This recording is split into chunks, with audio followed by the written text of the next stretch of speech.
धर्मपुर गांव में रहने वाला रामधन एक बेहद गरीब किसान था। इस बार उसने गांव के सेठ से उधार लेकर खेती की थी। मौसम अच्छा रहा और खेतों में पहली बार फसल बहुत अच्छी आई थी। पूरे परिवार में एक उम्मीद जाग उठी थी। देखो सुनीता, इस बार कितनी अच्छी फसल हुई है। भगवान ने हमारी सुन ली। लगता है अब बच्चों को भूखा नहीं सोना पड़ेगा। हाँ रामधन, इस बार मेहनत रंग लाई है। अब अगर फसल सही सलामत कट गई तो कुछ महीनों का चैन मिल जाएगा। पिताजी, क्या इस बार हम स्कूल जा पाएंगे? जरूर बेटा, अब तो तुझे अच्छे कपड़े और किताबें भी दिलवाऊंगा। पिताजी, मेरे लिए क्या लाओगे? बोलो ना पिताजी। तेरे लिए गुड़िया और नई चूड़ियां लाऊंगा। लेकिन शायद किस्मत को ये मुस्कानें राज नहीं आई। शाम ढलते ही आसमान पर काले बादल घिर गए और तेज आंधी के साथ मूसलाधार बारिश शुरू हो गई। रामधन, जल्दी चलो, खेत में पानी भरने लगा है। हे भगवान, कहीं सब कुछ न बह जाए। रामधन भागकर खेत पहुंचा। वहां का दृश्य देखकर उसका दिल बैठ गया। खेत पूरा पानी में भर चुका था और सारी फसल भी डूब चुकी थी। अब क्या बचा भगवान, सब कुछ खत्म हो गया। मेरी मेहनत, मेरी उम्मीद सब बह गई। अब बच्चों को क्या खिलाएंगे जी? घर में तो एक मुट्ठी अनाज भी नहीं बचा है। अगले दिन सुबह रामधन सेठ हरिराम के पास गया, जिसके पास से उसने कर्जा लिया था। उसे उम्मीद थी कि शायद सेठ थोड़ा सा समय दे देगा। सेठ जी, बारिश में सब कुछ बर्बाद हो गया। थोड़ी मोहलत दे दीजिए। अगली बार फसल होगी तो सारा कर्ज चुका दूंगा। तुम्हें अब कोई मोहलत नहीं मिलेगी रामधन। कागज के हिसाब से अब वो जमीन मेरी है।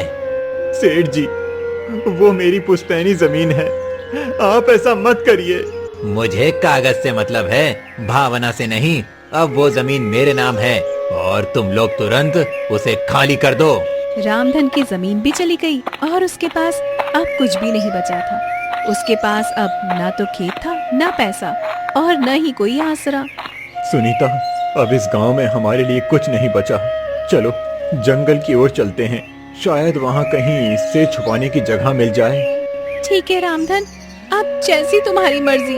और इसी के साथ एक गरीब किसान अपने टूटे सपनों को समेटे अपने परिवार को लेकर निकल पड़ा, अनजाने अंधेरे की ओर। सेठ ने उन्हें जमीन से भी निकाल दिया था और अब उनके पास न घर का ठिकाना था, न ही खाने के लिए कुछ था। रामधन का परिवार एक बार फिर सड़क पर था। बारिश अब रुक चुकी थी, लेकिन उनके जीवन की बरसात थमने का नाम ही नहीं ले रही थी। चलो सुनीता, अब पीछे मत देखो। जो हो गया उसे सोचने से कुछ नहीं होगा।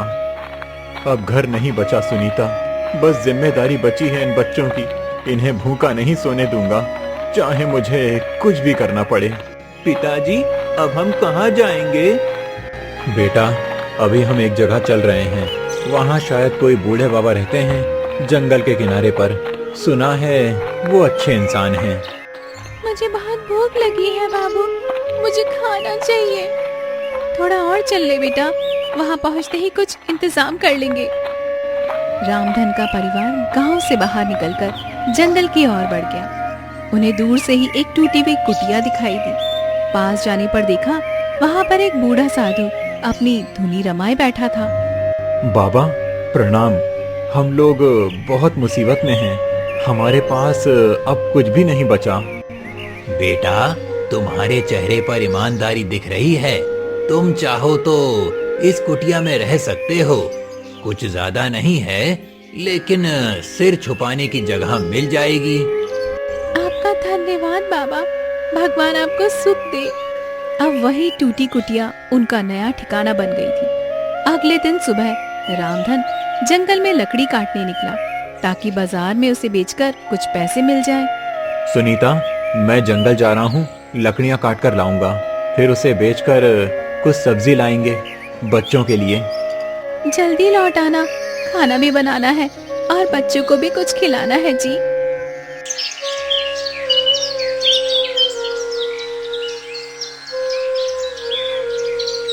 रामधन दिन भर जंगल में पसीना बहाकर लकड़ियां काटता रहा और शाम होते ही उन्हें लेकर बाजार की ओर गया। वहां उसे बहुत कम पैसे मिले, पर उसने कुछ आलू, प्याज और थोड़ा सा आटा खरीद लिया। ये लो सुनीता, कुछ खाने का सामान लाया हूँ। कुछ खास तो नहीं है, लेकिन बच्चों का पेट तो भर जाएगा। तुमने इतना सब किया रामधन, अब तुम हाथ मुंह धोकर बैठो तो मैं तुम्हारे लिए भी रोटियां सेक देती हूँ। माँ, क्या आज गुड़ नहीं आया?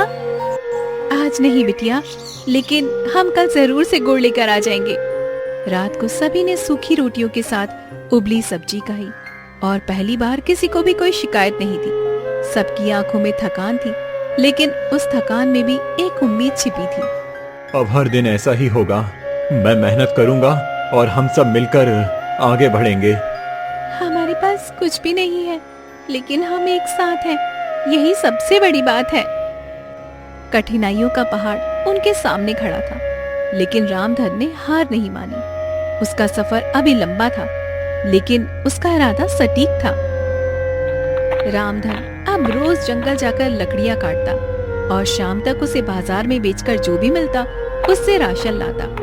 बच्चों की आंखों में अभी भूख दिखती थी, लेकिन वो अब शिकायत नहीं करते थे। परिवार के लिए संघर्ष अब उनकी आदत बन गई थी। सुनिए जी, जल्दी लौट आइएगा, कल बहुत देर हो गई थी और बिटिया आपके बिना ही सो गई थी। हाँ सुनीता, जल्दी लौटूंगा। आज थोड़ी ज्यादा लकड़ियां लाऊंगा ताकि कुछ पैसे ज्यादा मिल जाएं।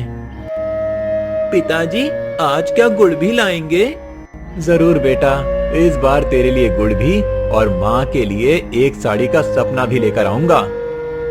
और मेरे लिए चूड़ियाँ। तुम्हारे लिए सबसे सुंदर चूड़ियां बिटिया, बस भगवान थोड़ा साथ दे। रामधन मुस्कुराते हुए जंगल की ओर निकल पड़ा, लेकिन आज वो हर रोज से थोड़ा आगे निकल गया। वो सोच रहा था कि जितना ज्यादा लकड़ी मिलेगा उतना ज्यादा ही अच्छा होगा। आज ज्यादा लकड़ी चाहिए।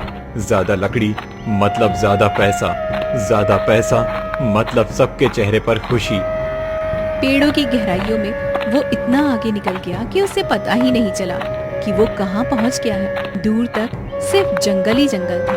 वहाँ पर कोई रास्ता दिखाई नहीं दे रहा था, न ही कोई आवाज थी। अरे, ये कौन सी जगह है? ये रास्ता तो रोज वाला नहीं लगता है कहीं गलत दिशा में आ गया। वो इधर उधर देखने लगा, लेकिन उसे कोई दिशा समझ नहीं आ रही थी। आसमान में बादल घिरने लगे थे और हल्की सी बारिश भी शुरू हो गई थी। हे भगवान, अब क्या करूं? जिस दिशा से आया था वो भी भूल गया। अब कोई रास्ता नहीं सूझ रहा।